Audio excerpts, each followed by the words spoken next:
Welcome to the overnight edition of From Day One. Art Bell and Crop Circles are waiting on deck.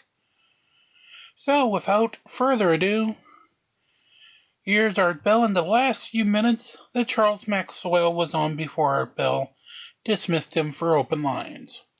Ray, I have no idea. And the reason I don't is because I'm only willing to comment on circles I was in physically, that I studied, or that I got or that we got, fantastically reliable data about blown nodes. And if that's the case, there has to be a lot of photographic evidence. I like to talk to people who've been in this circle. This is just kind of doing primary context research. Do you know what I mean?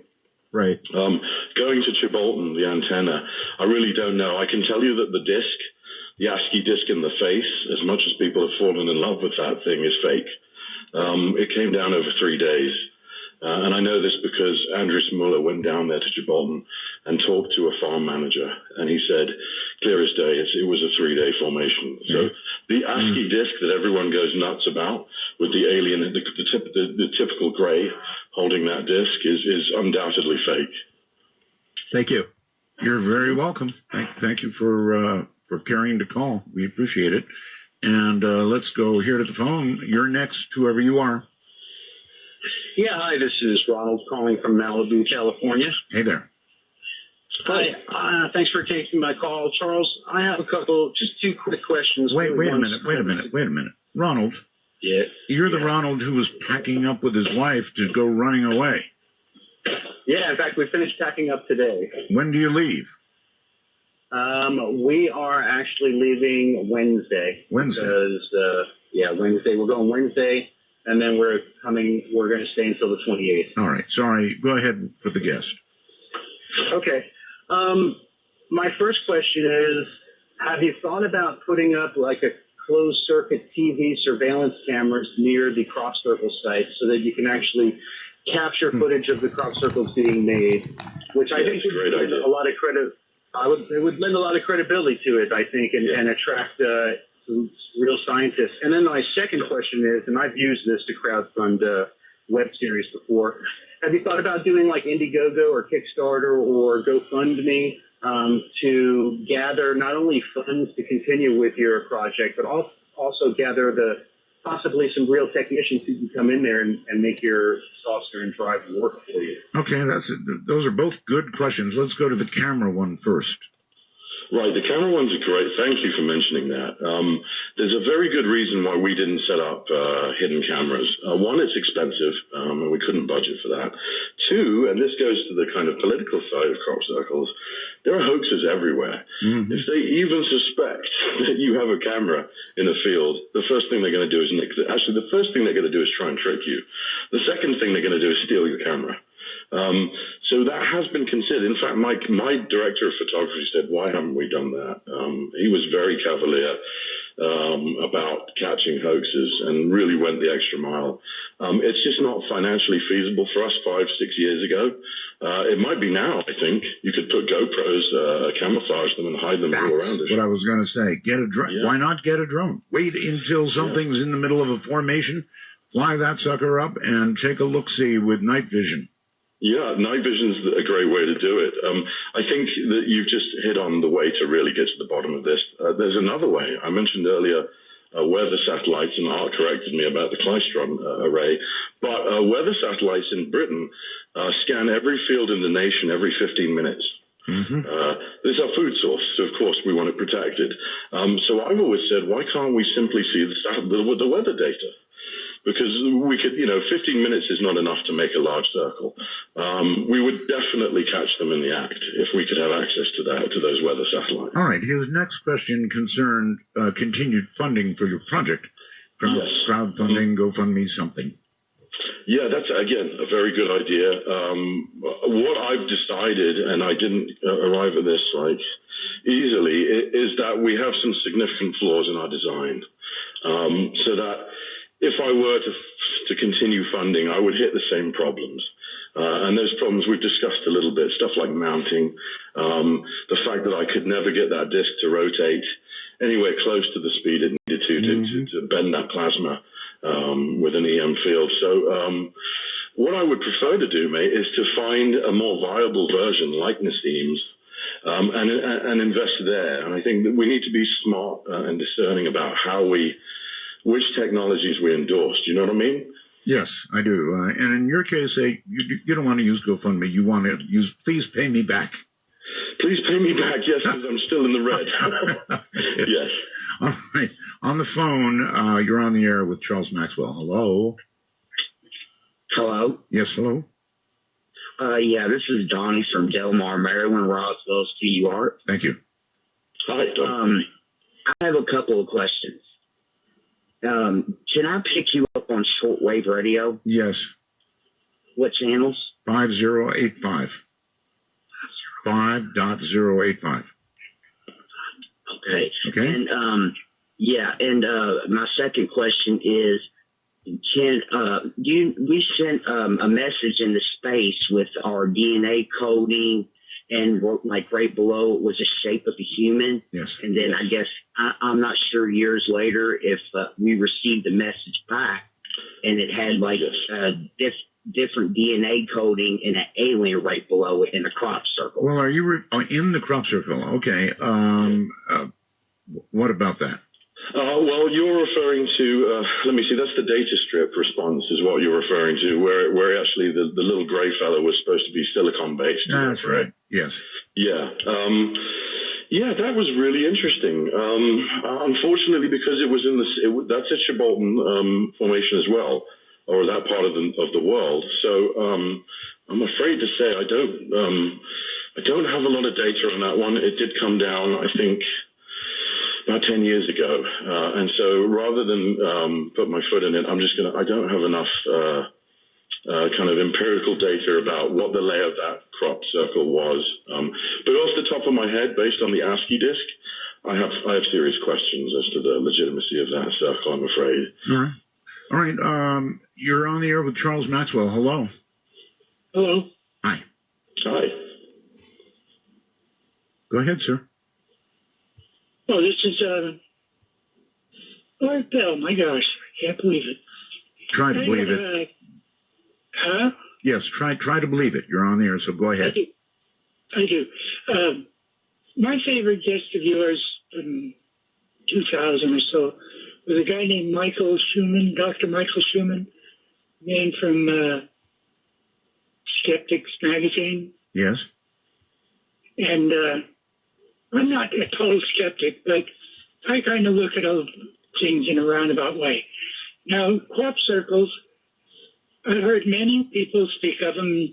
Most every one of them have approached them from the idea of debunking them. And then they mostly find out they can debunk about 93% of them, and they accept the other 7% as being real. And I would kind of think, from my skepticism, that maybe there's 7% of people who can fool that person. But in this guy, this guy's name is Charles, is it? That's correct, yep. Yes. Hi. In your case, I would say there is a good possibility that observing crop circles triggered something in your mind that answered some questions in your mind, and that you came to these worthwhile conclusions and built something which may be the right thing, may not. But I've seen elephants in the clouds, so to speak. You know, your imagination can be stimulated, and it can confirm. So, are you suggesting that he just, his imagination went wild with what he saw? No, not that his imagination went wild. His imagination put together, and maybe it is. Maybe those crop circles are from aliens. I keep an open mind about it. It's just that most of the people who look into them say that same thing. Oh, I can debunk 93% of them, and the other 3% are real. Or maybe the other 3% are just by some very clever Englishmen who have too much time on their hand and many points of bass. Yeah. Could be. Yeah. Well, you struck on a very good point, my friend, and I'm not going to just let it go. I think what you're saying to some extent is, and I've noticed this, I'm not going to dispute it, is that crop circles can be something like a Rorschach test.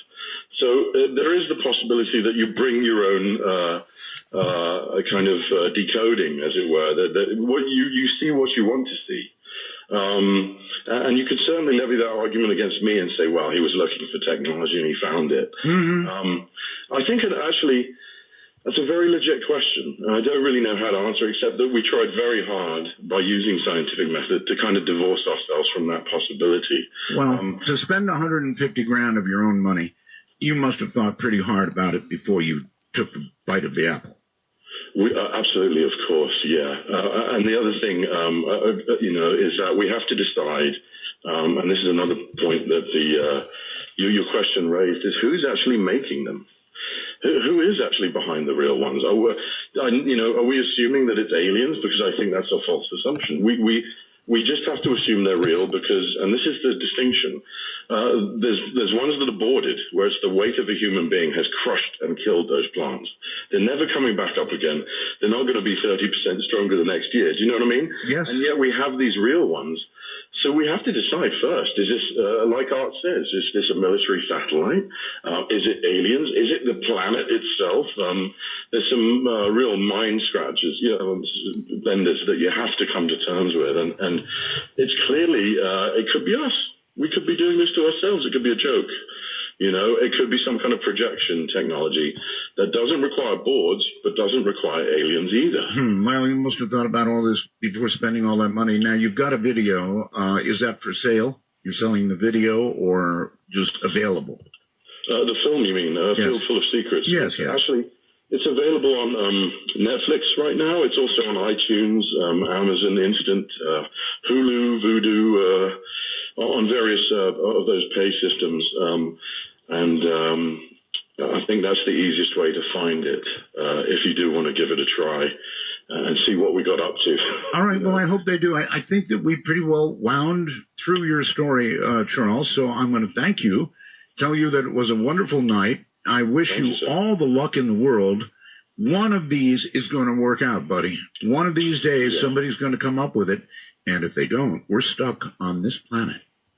So thank you very much, Art. It's been a pleasure. Charles Maxwell, thank you. So what we will do is take a break.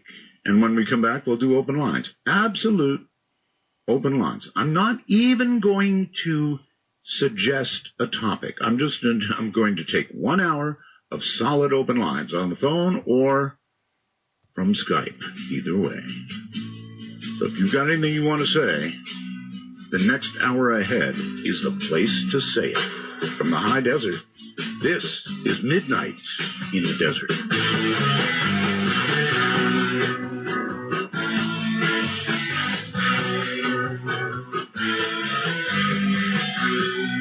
Doing all right.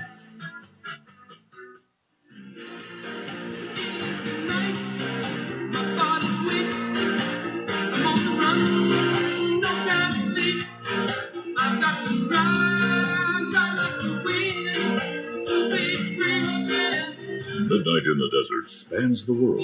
To call us from outside the U.S. and Canada only, use Skype with a headset mic if on a computer and call MITD 55. That's MITD 55. One time a night, right? Has to do that. Randomly. Oh, boy. All right. As I mentioned, open lines, no parameters. I'm not even going to suggest a special line. I'm just going to say open lines. Come get it. Whatever you want to talk about, fair game. So here we go. We'll start with Billy on Skype. Hello, Billy. Hello, Billy. Hello. Yes, I can. You sound like you're in a cave, Billy. Hello, Billy. Billy is gone. What a shame. Okay, let's go to the phone and say hello. You're on the air. Hello. Hello. Yeah, you can hear me. Yeah, I can hear you. Arbel, you are great. No, just me. Yeah, well, I just wanted to give a shout out to everybody under the hashtag of DM Talk. This is the Gestalt, and if anybody's searching through the tweets, they'll know what I'm talking about. But I just wanted to say that guy was blowing smoke. It's a sad situation that he's living in northern Malibu and he's cut short of $150,000. I don't know what. Oh, now you're talking about Ronald. Yeah, I really don't know what you can spend $150,000 on. No. Oh, wait. You're confusing guests here. You're talking about Charles now, Maxwell, not Ronald, right? Oh, I'm sorry. Yeah, Charles Maxwell. Yes. All right. Yes. So I really don't understand what you can do to literally dump $150,000. It's not that That's hard. a lot of money. I know it is a lot of money, but it's not that hard. If you start building something like he was talking about, trust me, you can, in a blink of an eye, you can go through 150 grand.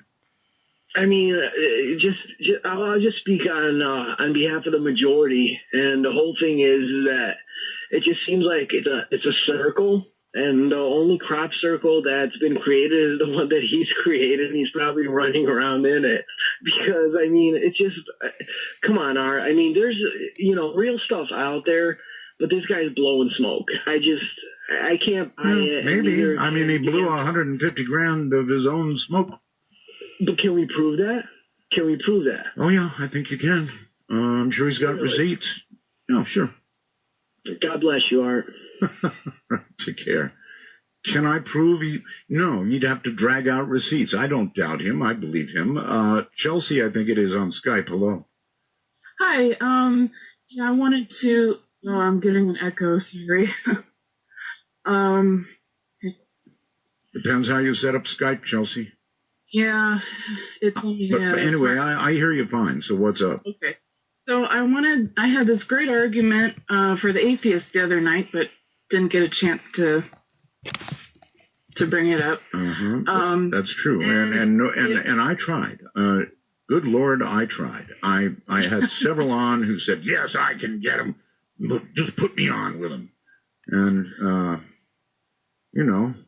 I know God's not dead, but I mean, some of his former worshipers are down on the job. Well, my argument was near-death experiences. It's a good one. So you have Dr. Raymond Moody wrote Life After Life, and he did extensive studies interviewing dozens, I don't know how many people, but quite a number of people that died and came back. Mm-hmm. And they all had very similar stories about seeing a being of light, of loving white light. And some of them called it Jesus. Some of them called it God. Some of them didn't say it was God, but there was definitely a presence there. And the thing that was really, really convinced me was that after they had very vivid experiences, even though their brains were shut off and their hearts weren't beating, they described it as more real than this existence. Chelsea, did you watch a recent program called Proof? No, I didn't. Well, I recommend you go back and watch it. It's about a doctor seeking answers and doing NDEs. And as I was watching that show, I commented to my wife, that at my age, I would be willing to give it a try. I would, given the opportunity, assuming that I was healthy, giant leap, I would be willing to try a flat line myself to try and find out. At my age, not a great risk, right? Or always a great risk. Nevertheless, I would be willing to try it, and that is what she did in that program. And I was constantly complaining about the program until the final episode, where what would be considered proof was actually reached, because prior to that, there was always the hint or the taunt of possible proof and never any real proof. Anyway, interesting stuff, and we are going to examine on this program NDEs in great detail. We're going to try to get as close as we can get to the truth without actually flatlining. Unless I got the right equipment, good doctor, and so forth and so on. Let's go to the phone. You're on the air. Hello. Hi, this is Colorado Springs. Just want wanted to wish a happy Rosh Hashanah to all my Jewish friends. And I wanted to ask if maybe we could get some updates from Ronald while he goes underground. You mean that he would call in as he's underground waiting for the big one? Yeah, letting us know what's happening from, I guess you would call it, the underside or whatever. Mm-hmm. And when he decides to come back out, or if not, if he decides to stay. Well, I guess when he comes out, he could say, well, it didn't happen. I'm glad. Now I'm going home. Well, I guess, but I obviously am a skeptic about it, but I think I'm kind of fascinated at the mindset of someone that would go to that length and is so convinced that it's going to happen. I do agree. I really do agree that somebody would be so convinced of something that just sort of grew and germinated on the internet that they would flee where they live. I know. It's remarkable. And I'd kind of like to follow that mindset as it progresses throughout the next week. And who knows if he's right, we may never know. But if he's wrong, I'd kind of like to follow that progress and what maybe truth he comes to. Well, we'll see what he has to say, that's for sure. All right, thank you very much. When you call, folks, people are requesting video. Don't do that. We don't accept video. We don't want to see you. We don't want you to see us. This is radio. We are an audio medium, so by all means, please do not try to bring up video when you call it. On top of that, it kind of interrupts the bandwidth.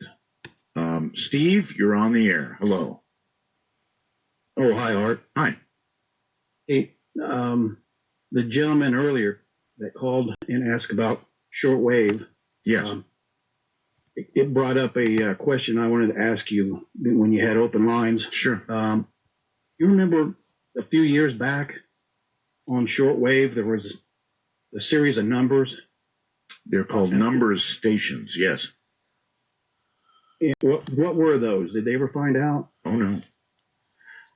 They are ways to communicate with agents in the field, like CIA agents and other nations' agents.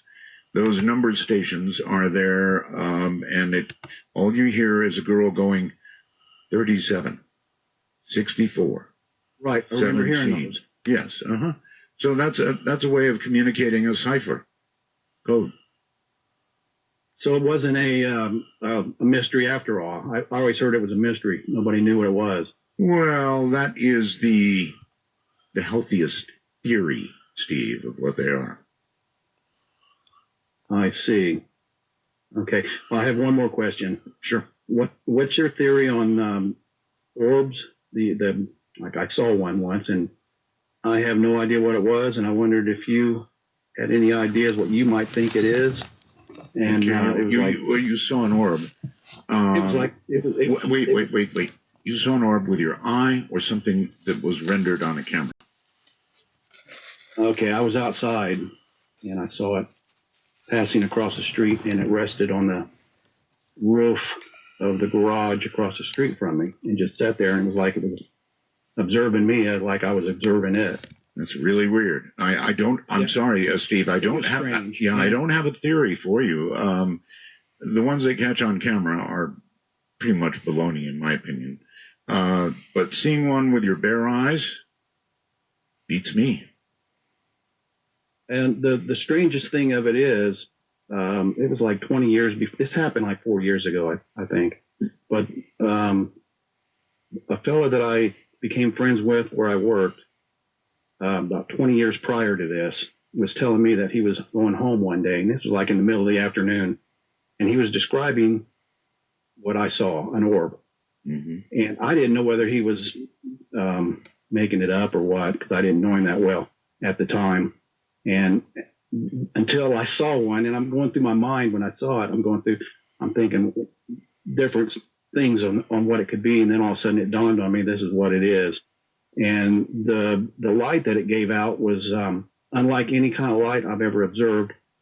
It didn't, like when it was passing behind trees, it didn't light up any. The trees should have been lit up. The leaves, the surface of the garage roof should have had some kind of light. I'm going to make a guess, Steve, that what you saw was a plasma ball, and that's all it is a guess. But light that would exist, perpetuate itself like that, sounds to me like a plasma ball. And they do have them. Scientists don't fully understand them. It's another one of those things that's just plain weird. But we know they do exist, and they move in ways that make no sense. And they pop in and out of existence, sometimes associated with thunderstorms, sometimes not. So I wish I could tell you more, but that's kind of what I know. El Paso, Texas. Hello. Hello, Art. How are you doing tonight? Just great. Thank you. I've been listening to you since I was about 13 or 14 years old. Thank you for that. And I'm so glad that I finally got to speak with you. I'm so excited. And I just wanted to share a quick story, if I could, with your audience. Okay. This happened when I was in middle school. There's a pauper cemetery behind the middle school. Yes. Me and a friend of mine, we were walking back there. We were walking on the graves, actually. And my leg, it sank into one of the graves. And, very bad. It was pretty scary, yeah. My friend didn't help me out or nothing. He just laughed at me. And, yeah, that's pretty much it. I wanted to share with you. I'm sorry? Well, that was it, huh? Yeah, I mean, you yanked your leg out with bones hanging on it or something, or? No. It was just a very scary experience. Oh, you're really, really, really excited to get through, huh? I am. Can you tell? Yeah, I can. All right, thank you. Awesome. Thank you, Art. Good night. Have a good night. Open lines, folks. Anything you want to talk about. Not even a suggestion from me. You name it, we'll talk about it. Midnight in the Desert. I'm Art Bell, rocking in the nighttime.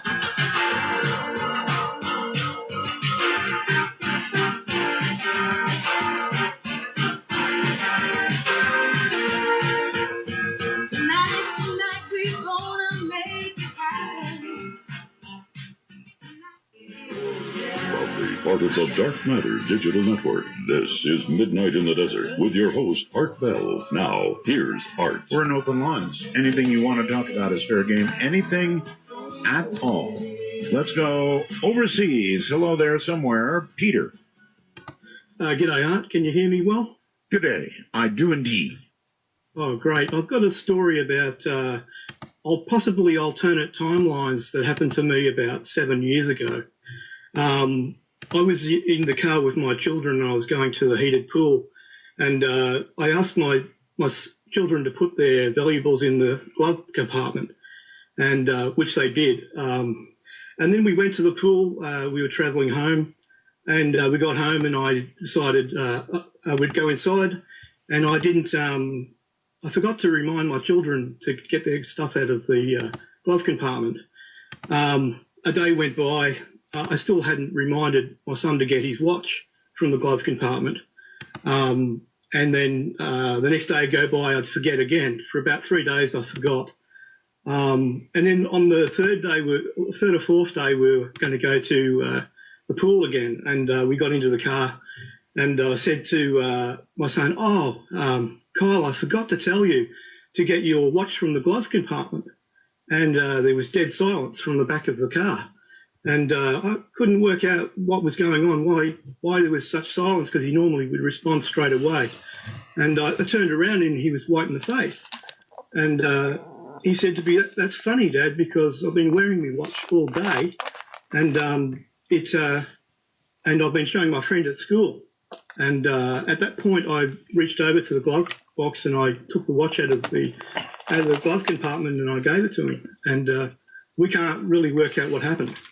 Are you telling me that was an identical watch? It was an identical watch. At the time, I decided I'd get the kids while their memories were fresh, and we'd write down exactly what happened, and so that we wouldn't get the mistakes mixed up later on. And so anyway, he said he couldn't really remember where he got his watch from. and he thought he might have got it from my room. And I did have a watch that was on the floor of my room, but it wasn't the same watch, and it wasn't working. And that watch was still there anyway. And he still remembers it. He's not here at the moment, but he still remembers it. And, like I said, it's been about 7 years since that happened. And the only thing I can think of that would explain it would be if that, he somehow we moved into a different timeline, and I remembered the old timeline, and the old timeline came back. That's the only, absolutely weird, Peter. And both watches remained in this timeline. There was only one watch that was in this timeline. No, wait a minute. Wait. Yeah. We were in the car when you opened the glove box, picked out the watch, and he was wearing it at the same time. No, it wasn't on his wrist anymore. Oh man! Sorry, I didn't include that part. No, that's a very important part, Peter. Very important part. Yeah, it's hard. I'm a little nervous because I've never rang him. Yes, where are you, by the way? In Australia. Well, yes. You want to be specific? Sure, why not? All right, Bendigo.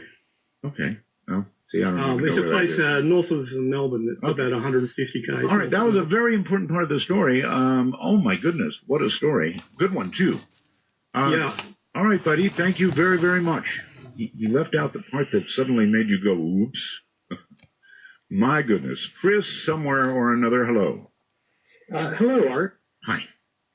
This is Chris in Virginia. I'm getting a little bit of echo here. Okay. So I actually called it on Friday to debate with Matt, and I had something weird happen. I went outside because I have roommates and they're all sleeping. They have class in the morning. You were fully prepared to debate my atheist. Yes, I was, or at least on certain points. I had something I wanted to correct him on. Yes. But while I was out there, I was out there for about 30 minutes, and I was looking at the stars, and I saw what looked like 3 stars that were moving across the sky.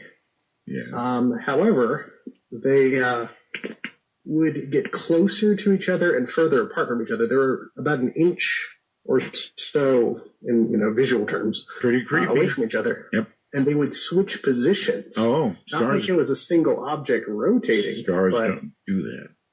Yeah. So I live, I guess, near the second largest shipyard in the U.S.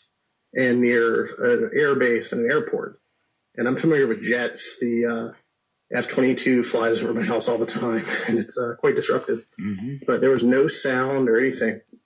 And, I mean, I've never seen anything like it. I don't know if it was some type of test aircraft or what. It was flying westward, and it went across the whole sky in about 12 seconds. I know of no aircraft that would display anything like that. Yeah, me either. But I did want to correct Matt on something, because I actually used to believe it myself. But what was that? I'm a student of comparative religion at Christopher Newport University. Yes. And he made a comment about Horus and Mithra and Jesus, and how these were all basically the same figure. And I actually, for a while, believed that myself, but while I'm doing a little bit more investigation, I found out that's not really true. That Mithras, for instance, was born of a rock and not of a virgin. And he sacrificed a bull to eat a dinner with the sun god, which is about the closest parallel you could draw. And Horus was never baptized, nor was he killed. Osiris, his father, was, but he himself was not. And these claims, I found out when I was actually doing a research paper on it last year, originate from a guy called Gerald Massey, who was a 19th century, he was involved with Madame Blavatsky. And, well, what do you say to an atheist? I mean, he just doesn't believe, period. Well, from what I heard from him, it's sort of a contention that I have with a lot of atheists. I obviously can't force someone to believe anything. No. But I mean, there is torture. You can torture them until they believe. Well, I try to stay away from that, at least with people I don't know very well. But he did not sound like a particularly scientifically minded person, even though I do believe that he studies, or at least reads about science. I find it hard to believe that he himself actually participates in any scientific experiments. And that's one of the issues that I have with a lot of, I guess popular atheists, is that they will rely on scientific theories, but they themselves do very little exploration in those matters. So in the end, they are still relying on other people to get their information. So a lot of us rely on others for information, right? Oh, well, we have to. But ultimately, that is a degree of faith. Even the Bible.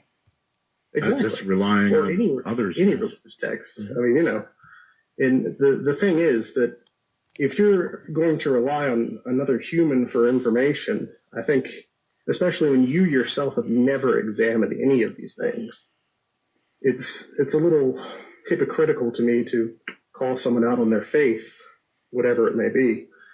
Well, thank you. I think an atheist is interesting because it's just, you don't believe anything. You don't believe any of it. It's just all fairy tales.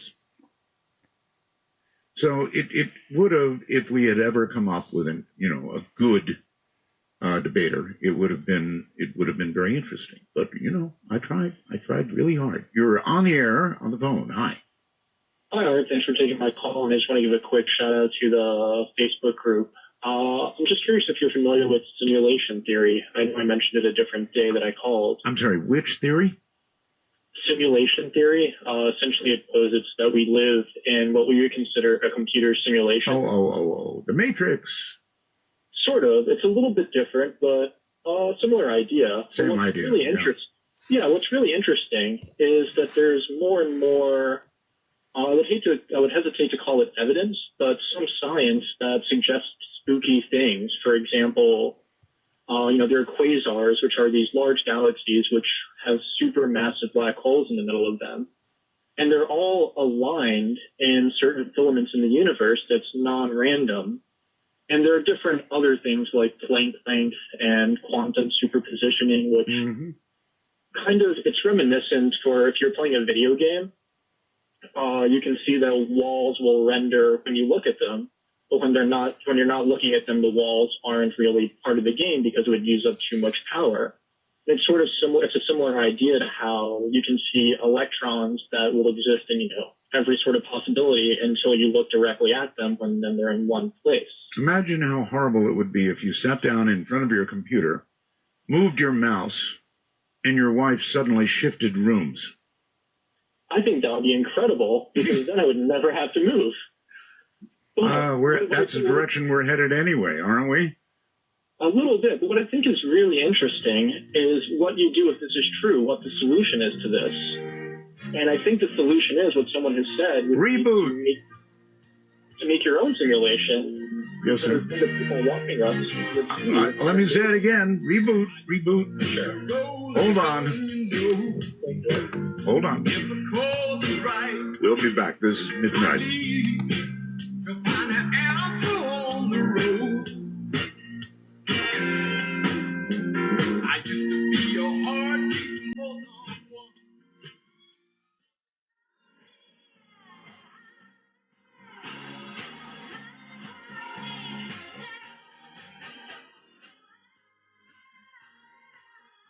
Remember, when calling Midnight in the Desert, let the phone ring until answered. These calls are unscreened for your listening pleasure. Call 1-952-CALL-ART. That's 1-952-225-5278. And that applies, by the way, to Skype as well. If you don't get through and, it'll only ring so long, just try again.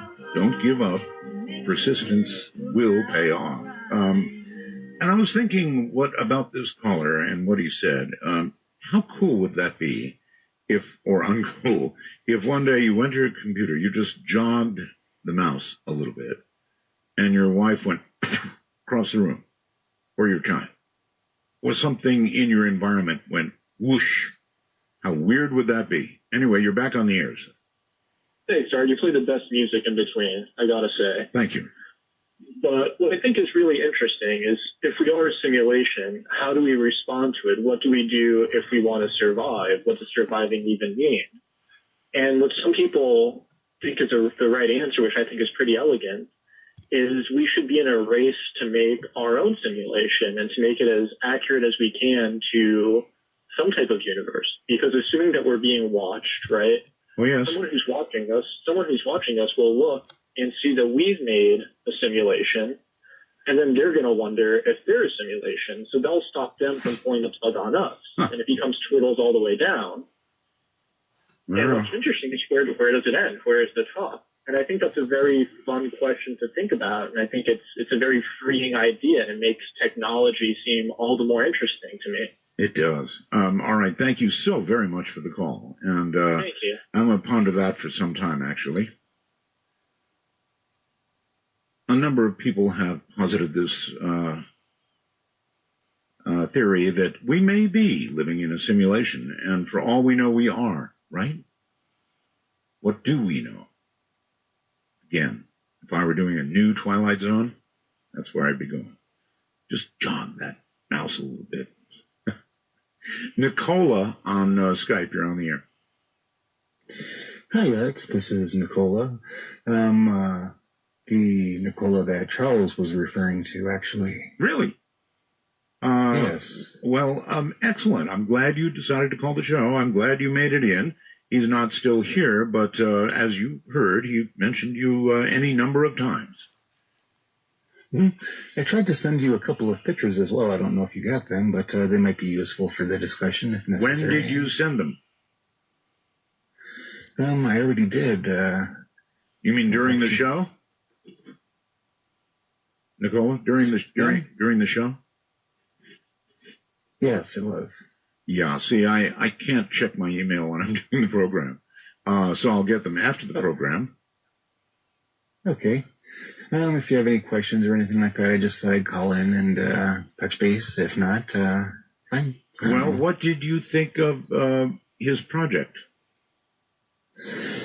This project was very interesting. They could have put more time and attention to detail into it, but as he said, the funding had run out, and there wasn't very much we could do beyond that.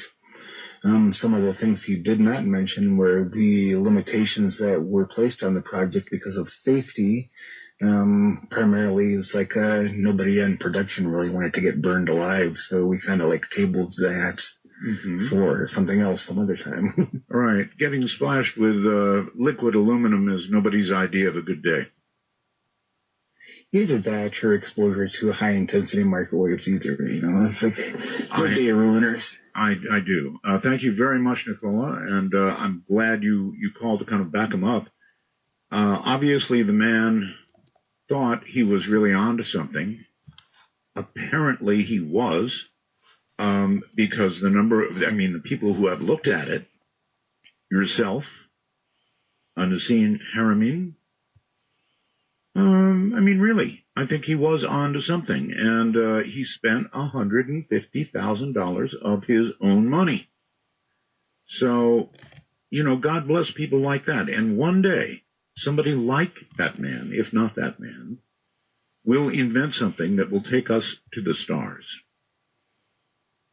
Don't doubt it. Okay, let's go to the phones, I guess. You're on the air. Hi.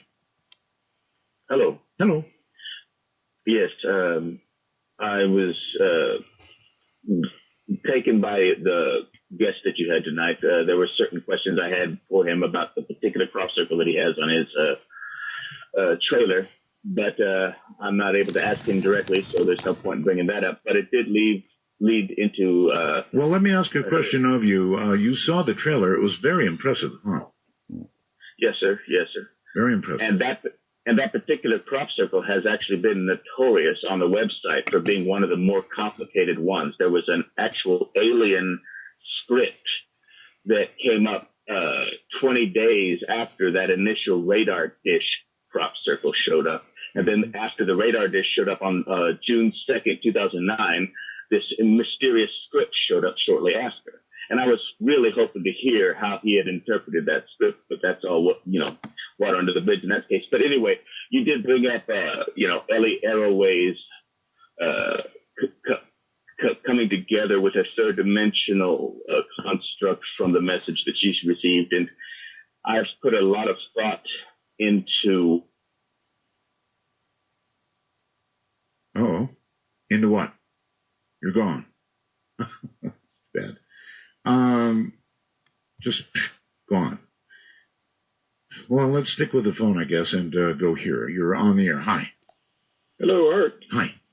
Hello, this is Hubert from Reading, Pennsylvania. Yes, sir. First-time caller, about 20-year listener.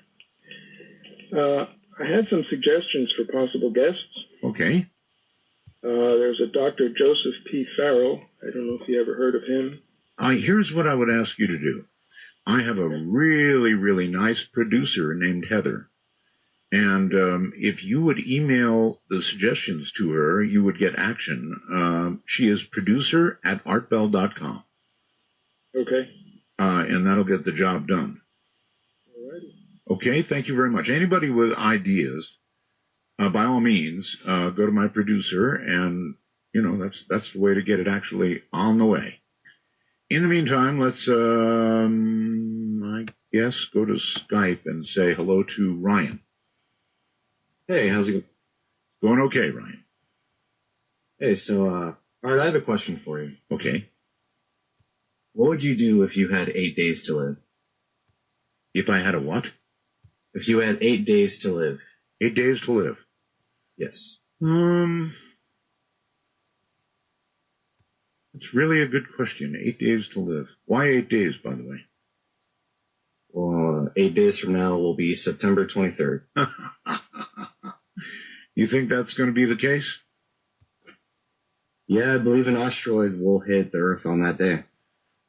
Here we are again. Another one. So then it's really better to ask you, because you obviously believe we have 8 days to live. So what you going to do? Probably, you know what? I'm probably just going to drink some beer, hang out on my back porch, and just kind of watch it all end. Really? You honestly believe it's going to end? I mean, yeah.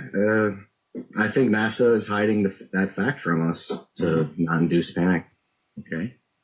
Well, I don't know what to say to you. Enjoy your beer. Yeah, you should have one too, Art. I should. I rarely drink a beer. Maybe on a very, very hot day. Or the last day. I might enjoy a beer. I wonder how many people really believe this. I really do wonder that. I'm beginning to get nervous. So many people seem to believe it, actually believe it. Why would that be? I know there's a conjunction of many things all at once, and I guess that's what's doing it. Or maybe you all are right. Ryan, hello? Yes. Yes. So anything else, or is that it? Well, that's pretty much it. I just, anyone who's listening, just relax. Don't worry about it. Why worry? Yeah. It's going to end. All right. Good enough. Let's go to the phone and somebody or another. Hello. Hello, Art. Hi. Hi there. I'm a long-time listener and so happy that you're back. Well, thank you. To me, you are radio. Well, thank you. Anyway, I'm calling to suggest a topic that I believe you've probably touched on in the past. I'm interested in the theory of multiple universes and the likelihood of us slipping between them, mostly without being noticed. But I'm calling because of my husband and I have both had strange events happen to us in the past in different states at different times. His is really weird, and I'd like to tell you about that. We were in a car accident, T-boned by a truck when we were in a small car. He was temporarily paralyzed, but we were on the way to the doctor, and so we just continued on to the doctor. He was all right after about 15, 20 minutes. So a few days later, he had to go in for an MRI.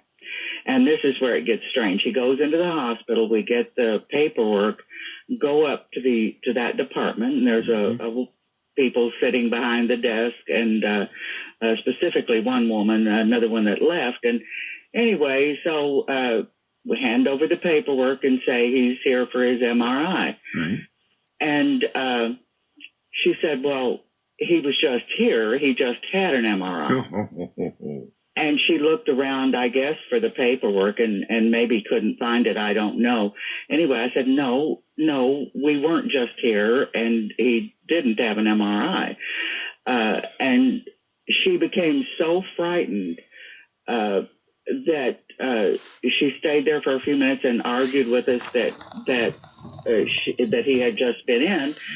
And she sent us to sit down and wait for the technician, because there wasn't anything else she could do. And she got up and ran out of the room. So I think, well, maybe that's a little strange. But then, of course, I don't go in with him. But the technician, the man comes to the door, calls his name, and says, well, you can't have an MRI. I just gave you one. And we argue again that no, we just got here and he has not had this MRI.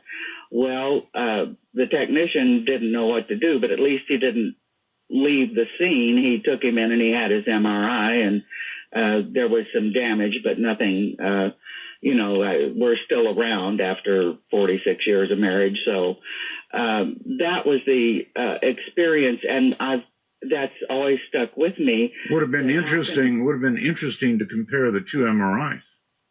Well, yes.